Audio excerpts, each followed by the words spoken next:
बिस्मिल्लाहिर्रहमानिर्रहीम अस्सलामु अलैकुम। Welcome back to my YouTube channel.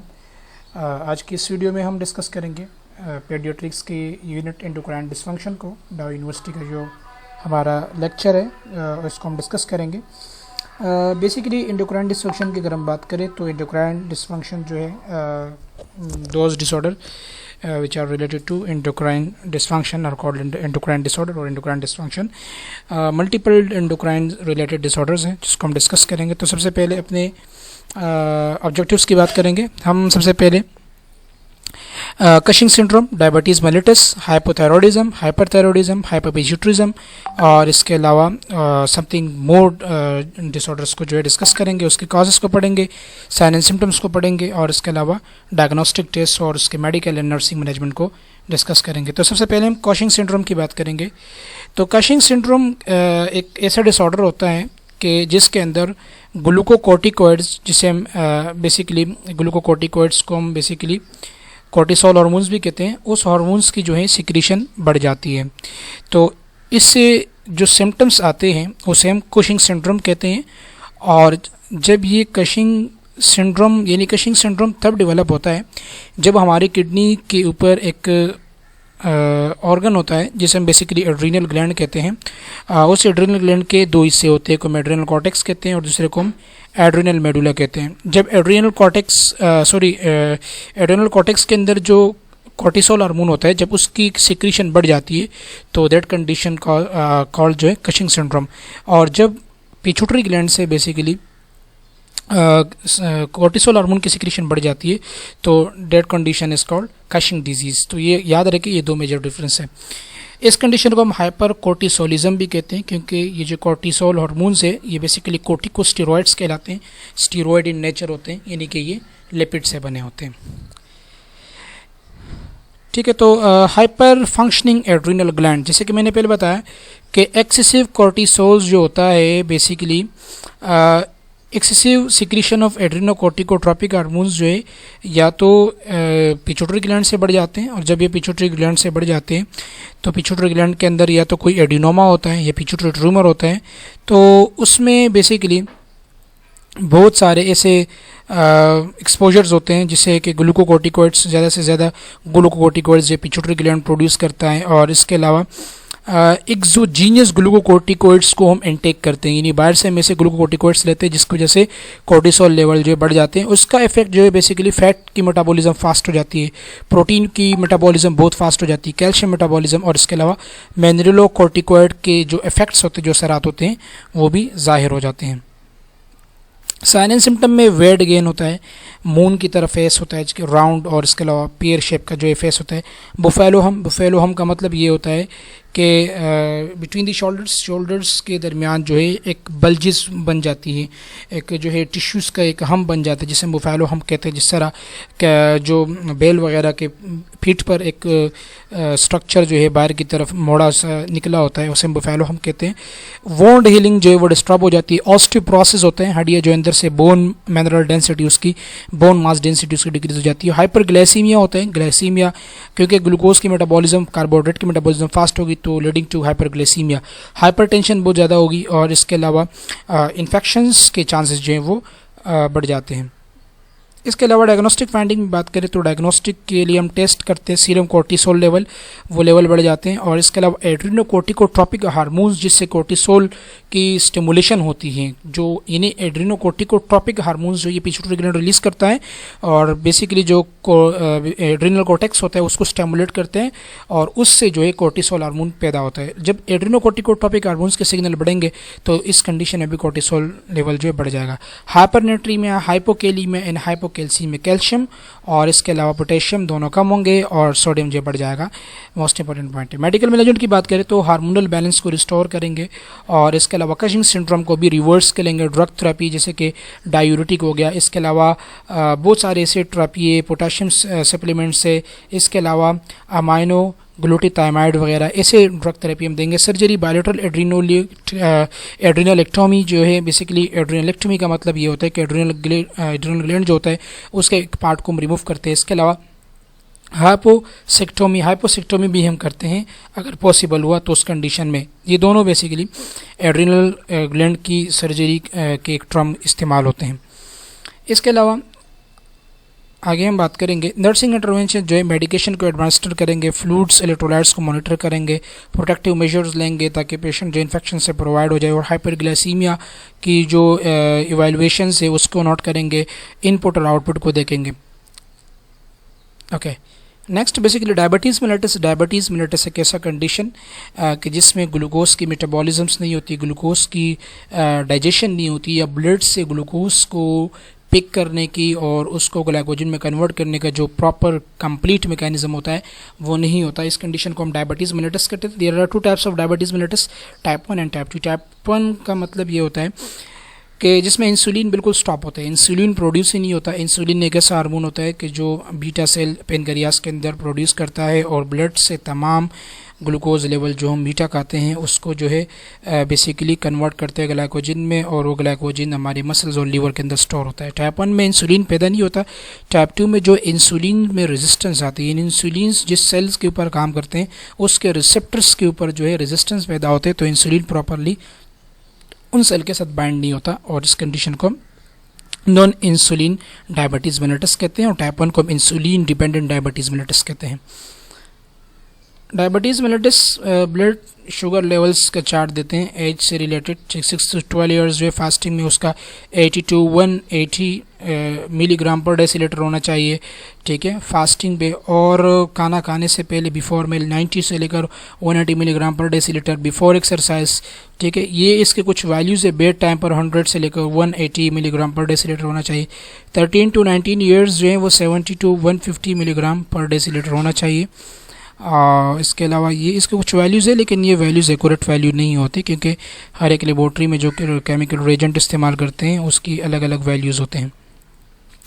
Causes जो है, जो टाइप 1 है वो ऑटो इम्यून डिसऑर्डर कहलाता है, ठीक है, उसे हम जोवेनाइल डायबिटीज़ भी कहते हैं। और इसके अलावा और भी बहुत सारे फैक्टर्स हैं जिसमें ओवरवेट है, फिज़िकल इनएक्टिविटी होती है, और इसके अलावा पुअर डाइट है, फैमिली हिस्ट्री है, ये सब इसके जो है कॉजेज़ में काउंट होते हैं। इसके साइन एंड सिम्टम्स जो है 3 P's के नाम से याद रखिए। पॉलीयूरिया यानी ज़्यादा से ज़्यादा जो है पेशाब करेगा, polyphagia, polyuria, polydipsia and polyphagia. Polyuria का मतलब बार बार पेशाब करेगा, पॉलीफेजिया बार बार उसको भूख लगेगी, और पॉलीडिप्सिया ज़्यादा से ज़्यादा जो है पानी पिएगा। ये 3 इसके अहम सिम्टम्स है, बाकी सिम्टम्स तो बहुत ज़्यादा है लेकिन ये 3 इसके अहम है। डायग्नोस्टिक टेस्ट में हम RBS करते हैं, रैंडम ब्लड शुगर, ठीक है। खाना खाने के बाद जो शुगर आता है वो इट मस्ट बी 180 मिलीग्राम पर डेसीलीटर होना चाहिए। फास्टिंग ब्लड जिसे हम FBS कहते हैं ये बेसिकली 140 से लेस देन होना चाहिए। यूरिन एनालिसिस, यूरिन का टेस्ट करते हैं जिसे हम यूरिन DR भी कहते हैं, उसमें अगर एसीटोन और ग्लूकोज आ गया, क्योंकि ग्लूकोज किडनी के अंदर जो है बेसिकली उसको एब्जॉर्ब करने की सलाहियत नहीं होती, तो उसके नतीजे में भी बेसिकली डायग्नोसिस पॉसिबल हो जाती है। इसके अलावा HbA1c हीमोग्लोबिन एक टेस्ट होता है जिसमें हीमोग्लोबिन के अंदर ग्लूकोज के लेवल देखते हैं कि प्रीवियस 3 मंथ्स में कितना ग्लूकोज उसके अंदर मौजूद है। मेडिकल मैनेजमेंट में एक्सोजीनियस इंसुलिन अगर टाइप 1 है तो उसको हम बेसिकली इंसुलिन के इंजेक्शन लगाएंगे, और अगर टाइप 2 है तो उसे हम basically oral anti hyperglycaemic therapy देंगे जिसमें मेटाफॉर्मिन आते हैं, और इसके अलावा स्टेगलाग्लिपिन और भी बहुत सारे से मेडिकेशन आते हैं। तो insulin sliding scales, human insulin at injectable, अच्छा ये तो डिफरेंट चीज़ें। ब्लड ग्लूकोज लेवल जो है अगर 150 से लेकर 200 मिलीग्राम पर डेसीलीटर तो 4 यूनिट्स लगाएंगे, अगर 200 से 250 हो तो 8 यूनिट्स लगाएंगे, 251 से लेकर 300 हो तो 10 यूनिट्स लगाएंगे। ये डिफरेंट रेंज है, ठीक है। इसके हिसाब से जो है हम इंसुलिन का डोज जो है वो एडजस्ट करते हैं। नर्सिंग इंटरवेंशन क्या करेंगे कि पेशेंट्स को जो मेडिकेशन है वो एडमिनिस्टर करेंगे, ग्लूकोज लेवल देखेंगे, FBS और RBS दोनों, और इसके अलावा अप्रोप्रिएट न्यूट्रिशन को मेंटेन रखेंगे, डिहाइड्रेशन से प्रिवेंट करेंगे, स्किन ब्रेकडाउन से जो है प्रिवेंट करेंगे, और पेशेंट को इन्फेक्शन से भी प्रिवेंट करेंगे। हाइपोथायरॉयडिज्म जो है जब भी थायराइड ग्लैंड के अंदर T3 और T4 ठीक है। टेट्रा जो T3 होते हैं उसे हम ट्रा आयोडोथायरोक्सिन कहते हैं, और जो T4 होते हैं उसे हम टेट्रा आयोडोथायरोक्सिन कहते हैं। जब इसकी डेफिशिएंसी होती है तो इसके नतीजे में बेसिकली फेटल डेवलपमेंट में या अर्ली इन्फेंसी में, तो उसके नतीजे में थायराइड ग्लैंड के अंदर एबनॉर्मल फंक्शन डेवलप होता है, जिसे हम हाइपोथायरॉयडिज्म कहते हैं। जो थायराइड का फंक्शन होता है वो हाइपो हो जाता है, यानी कम हो जाता है। अगर इसको अनट्रीटेड छोड़ दिया गया है तो उसके नतीजे में सीवियर कंडीशन पैदा होता है, जिसे हम क्रोटिनिज्म कहते हैं। क्रोटिनिज्म्स और मैक्सिडीमा। क्रोटिनिज्म जो ये छोटे बच्चों के अंदर होते हैं। अर्ली डायग्नोसिस जो है बेस्ट प्रोग्नोसिस, यानी अगर अर्ली डायग्नोसिस करेंगे तो पेशेंट का जो प्रोग्नोसिस है, जो आउटकम है वो बेस्ट होगा, जल्दी पेशेंट जो आउटकम की तरफ मुंतकिल हो जाएगा फास्ट।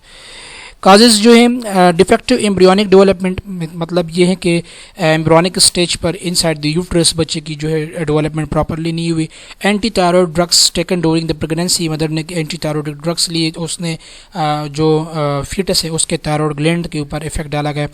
इसके अलावा आयोडीन डिफिशिएंसी ड्यूरिंग प्रेगनेंसी, अगर मदर ने ड्यूरिंग प्रेगनेंसी आयोडीन इंटेक को जो है कम किया था या बिल्कुल स्टॉप किया था तो उसकी वजह से भी ये प्रॉब्लम हो सकती है। लेकिन इसके अलावा और भी बहुत ज़्यादा कॉजेज है।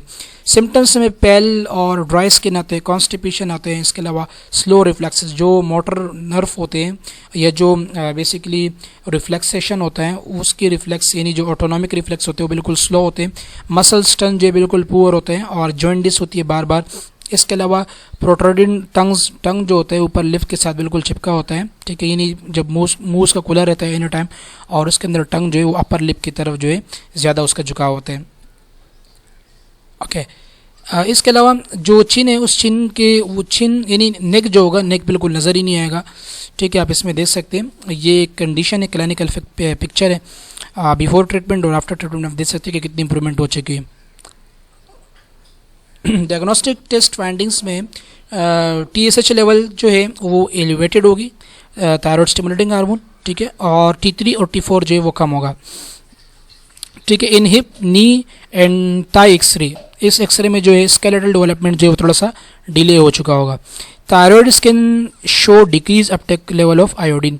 जो थायराइड स्कैन होता है, यानी जब हम थायराइड की स्कैन करेंगे तो उसमें आयोडीन की जो अपटेक होगी बिल्कुल डिक्रीज हो चुकी है। मेडिकल मैनेजमेंट हम सिंथेटिक लियोथायरोक्सिन मेडिकेशन देते हैं, ठीक है। इसके अलावा सिंथेटिक लियोथायरोनिन, ये दोनों देते हैं। लियोथायरोक्सिन और लियोथायरोनिन ये स्पेशल किस्म के अमाइनो एसिड्स होते हैं जो कि बेसिकली थायराइड ग्लैंड के फंक्शन को इन्हांस कर देते हैं।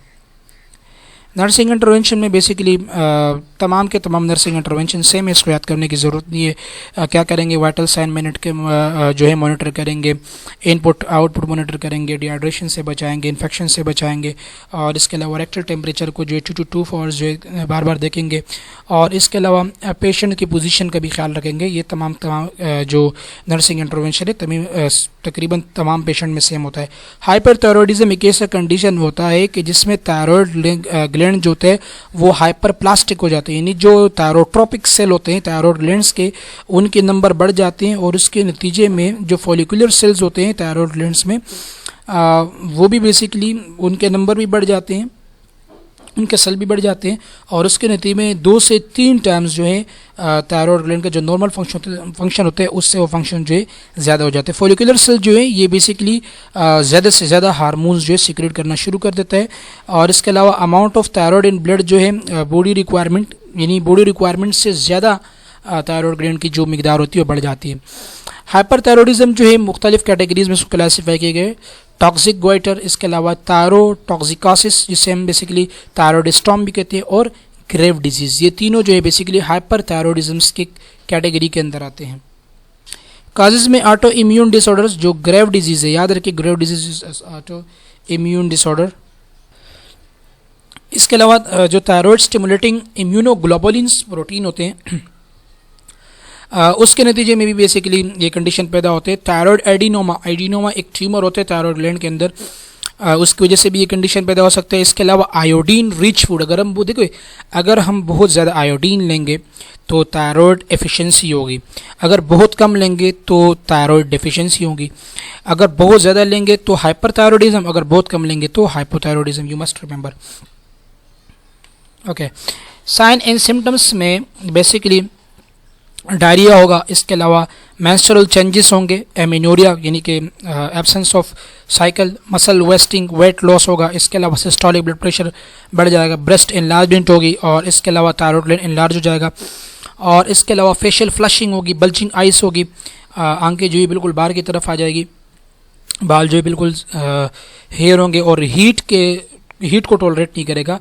ये तमाम इसके हाइपरथायरॉयडिज्म के सिम्टम्स हैं।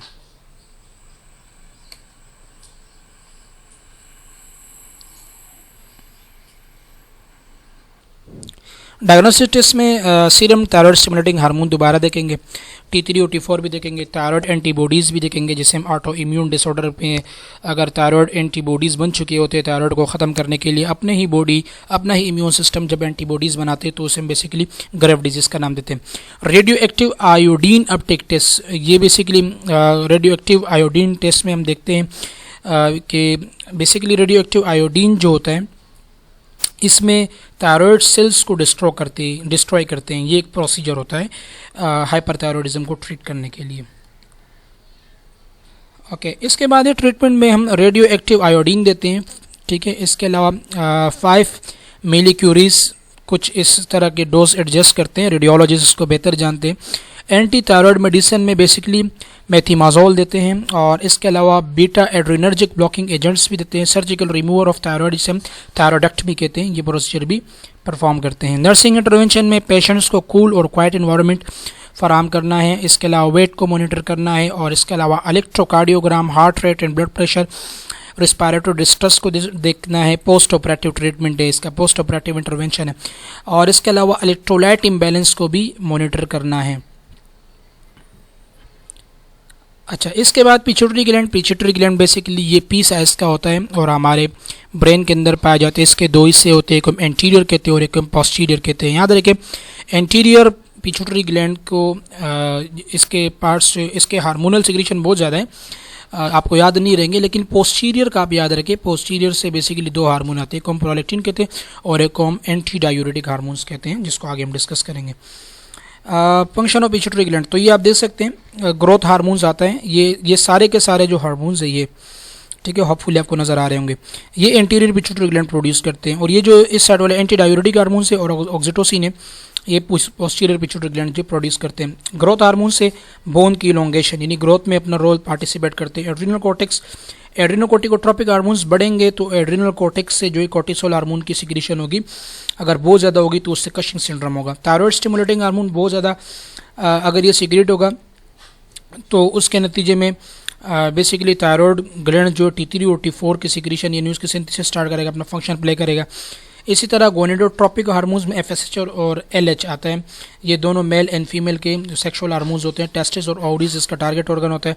प्रोलैक्टिन हार्मोन्स जो है ये बेसिकली मेमरी ग्लैंड्स की तरफ आते हैं और मेमरी ग्लैंड्स के अंदर जो है बेसिकली ब्रेस्ट की प्रोडक्शन करते हैं, मिल्क की प्रोडक्शन करते हैं। इसी तरह पोस्टीरियर में 2 हैं, एंटी डायूरेटिक हार्मोन्स है और ऑक्सीटोसिन है। एंटी डायूरेटिक हार्मोन्स जो है किडनीज़ के अंदर जब भी पानी की कमी होती है, डिहाइड्रेशन कंडीशन, तो किडनी में जो यूरिन होते हैं उससे वाटर को रीअब्जॉर्ब करते हैं। एंटी डायूरेटिक हार्मोन, एंटी का मतलब होता है खिलाफ, डायूरेटिक का मतलब एक ऐसा यूरिन के जिसमें पानी की मकदार बहुत ज़्यादा हो। ऑक्सीटोसिन बेसिकली, ऑक्सीटोसिन को लव हार्मोन भी कहते हैं, बर्थ हार्मोन भी कहते हैं और ये मेमरी ग्लैंड्स और इसके अलावा यूट्रस के जो मसल्स होते हैं इसका यानी उसके ऊपर जो ये अपना रोल प्ले करता है। ओके, तो नेक्स्ट स्लाइड की तरफ मूव करेंगे। नेक्स्ट स्लाइड में बेसिकली वही चीज़ें को दोबारा जो है डिस्कस किया गया, लेकिन ये बहुत इंपॉर्टेंट है। ग्रोथ हार्मोन्स अगर इसकी मकदार इंक्रीज लेवल बच्चों में होगी तो उसे हम जाइजेंटिज्म कहेंगे और अगर एडल्ट में होगी तो उसे मैक्रोमेगाले कहते हैं। जाइजेंटिज्म बच्चों की जो हाइट होती है वो बहुत ज़्यादा बढ़ जाती है। एक्रोमेगाले में एक्सट्रीमिटीज़ जो होते हैं, जो कि यानी कि जैसे हाथ हो गए, पाँव हो गए और फीमर की हड्डी हो गई, जबड़ा हो गया, इसमें एलोंगेशन होगी। अगर डिक्रीज़ होगा बच्चों में ड्वार्फिज्म होगा, ठीक है, लेथार्जिक होंगे, प्रीमेच्योर होंगे और इसके अलावा एजिंग प्रोसेस थोड़ा सा डिस्टर्ब होगा। एड्रिनोकोर्टिकोट्रोपिक हार्मोन्स अगर बढ़ेगा तो कोशिंग सिंड्रोम होगा और अगर कम होगा तो एडिसन डिजीज़ होगा। You must remember, Edison disease एक ऐसा कंडीशन होता है कि जिसमें बेसिकली कोर्टिसोल हार्मोन जो है पैदा नहीं होता। थायराइड स्टिमुलेटिंग हार्मोन्स अगर इंक्रीज लेवल होगी तो उसके नतीजे में गोइटर होगा, इसके अलावा बेसिकली हार्ट रेट बढ़ेगा, बीपी बढ़ेगा, ग्रेव डिजीज़ होगी जिसे हम हाइपरथायरॉयडिज्म फंक्शन कहते हैं। और अगर लेवल डिक्रीज होगा तो हाइपोथायरॉयडिज्म होगा। प्रोलैक्टिन में एमिनोरिया होगा, एमिनोरिया का मतलब होता है कि मेंस्ट्रुअल साइकिल जो स्टॉप हो जाते हैं। और अगर लेवल डिक्रीज हो गया तो उसके नतीजे में बेसिकली मिल्क जो है टू लिटर प्रोड्यूस होगा। फॉलिकल स्टिमुलेटिंग हार्मोन्स जो है इंक्रीज लेवल अगर हो गया, डिक्रीज लेवल हो गया, इंक्रीज लेवल, अच्छा फॉलिकल स्टिमुलेटिंग हार्मोन अगर उसकी लेवल इंक्रीज हो गया तो क्या होगा। देखिए फॉलिकल स्टिमुलेटिंग हार्मोन्स जो होते हैं इसका अहम रोल जो होते हैं फीमेल्स के अंदर होता है।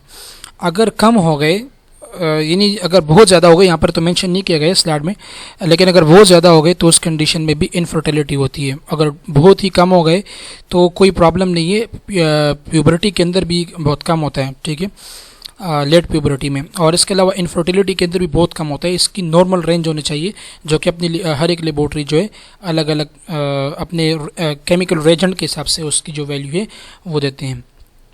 ओके, ऑक्सीटोसिन अगर इसकी मिकदार बढ़ गई तो जो प्रिसिपिटेट्स होते हैं चाइल्ड बर्थ में वो बढ़ जाती हैं और एक मिल्क की जो प्रोडक्शन होती है एक्सेस हो जाती है। और इसके अलावा प्रोलॉन्ग चाइल्ड बर्थ होते हैं वो थोड़ा सा डिले हो जाते हैं डिक्रीज लेवल ऑफ ऑक्सीटोसिन में, क्योंकि मसल की कॉन्ट्रैक्शन नहीं होती।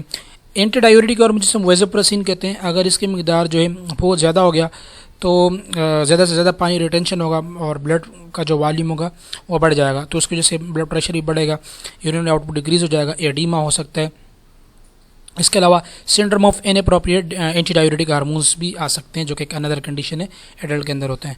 डिक्रीज कंडीशन में डायबिटीज इंसिपिडस होते हैं, डाइल्यूट यूरिन प्रोड्यूस होता है और इसके अलावा आउटपुट जो है वो बढ़ जाते हैं, ज़्यादा से ज़्यादा यूरिन जो होते हैं वो प्रोड्यूस होते हैं।